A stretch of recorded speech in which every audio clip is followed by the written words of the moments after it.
ಸ್ವಚ್ಛತೆ ಅನ್ನೋದು ಇಲ್ಲಿ ಮರೀಚಿಕೆಯಾಗಿದೆ. ಸಾರ್ವಜನಿಕರ ಮೂತ್ರ ವಿಸರ್ಜನೆಯಿಂದಾಗಿ ಇಡೀ ವಾತಾವರಣ ಗಬ್ಬೆದ್ದು ನಾರ್ತಾ ಇದೆ.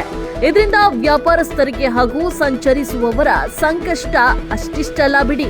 ಇದು ಬೆಳಗಾವಿ ಜಿಲ್ಲೆ ಅಥಣಿ ತಾಲೂಕು ಬೆನ್ನಿಪೇಟೆ ಶಿವಣಿ ಕಾಂಪ್ಲೆಕ್ಸ್ ಹಿಂಭಾಗದ ಜಿ ಮಾರ್ಟ್ ಎದುರಿನ ದೃಶ್ಯ. ಹೀಗೆ ಒಬ್ಬರಾದ ಮೇಲೆ ಒಬ್ಬರು ಮೂತ್ರ ವಿಸರ್ಜನೆ ಮಾಡಿ ಜನ ಆಚೆ ಬರ್ತಿದ್ದಾರೆ.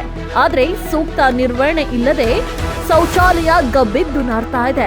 ಅಸ್ವಚ್ಛತೆಯಿಂದ ಸೊಳ್ಳೆಗಳ ಕಾಟ ಹೆಚ್ಚಾಗಿ ಜನ ಮಲೇರಿಯಾ, ಡೆಂಗು ಅಂತಹ ಕಾಯಿಲೆಗಳಿಗೆ ತುತ್ತಾಗ್ತಾ ಇದ್ದಾರೆ.